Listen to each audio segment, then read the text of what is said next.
And many times, two different labels are given for the same activity of the same individual. For example, more than 60 years back, when we were ruled by the Britishers, when they were controlling India, there were certain Indians who were fighting for their freedom. These group of Indian, by the British government, they were labeled as terrorists. But those same people, by the common Indians, we call them as patriots, as freedom fighters. Same individual, same activity, two different labels.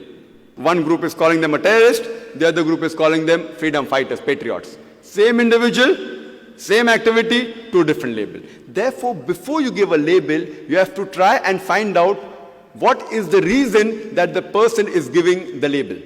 If you agree with the British government that Britain had a right to rule over India, you would call all these people as terrorists. But if you agree with the view of the common Indians that the Britishers came to India to do business, they had no right to rule over us, then you would call these people as freedom fighters. Same people, same activity, two different labels.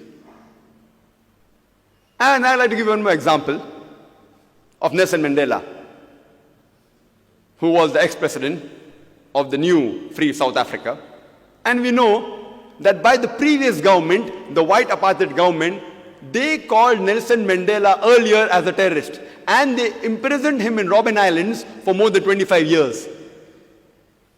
But the same person, by the indigenous South Africans, they called him as a hero. Same person, same activity, two different labels.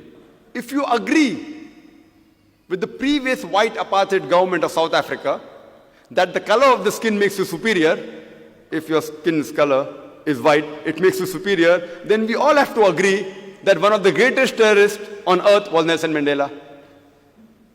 But if you agree with the view of the South Africans, the original inhabitants of South Africa, that the color of the skin does not make you superior, or same as is mentioned in the Quran, in Surah Hujurat, chapter 49, verse number 13, it says, Ya ayyuhan nasu inna khalaqnakum min zakrin wa unsa wa ja'alnakum shu'uban wa qaba'ila lita'arafu. Inna akramakum indallahi atqakum. Inna Allah alimun kabir. O humankind, we have created you from a single pair of male and female, and have divided you into nations and tribes, so that you shall recognize each other, not that you shall despise each other. And the most honored in the sight of Almighty God is the person who has taqwa. The criteria for judgment in the sight of Almighty God is not color of the skin, it's not sex, it's not wealth, but it is taqwa, it is righteousness, it is piety, it is God consciousness. So if we agree with the view of the Quran, and as our beloved Prophet Muhammad said, he said in the farewell pilgrimage, in the Hajjatul Wada, he said that no Arab is superior to a non-Arab. Neither is a non-Arab superior to an Arab. No white man is superior to a black, neither is a black man superior to a white, except by virtue.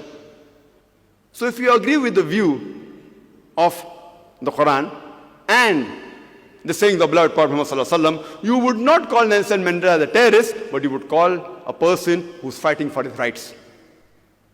Therefore, before any person gives any label to any individual for any of his act, we have to first analyze for what reason is he doing the act.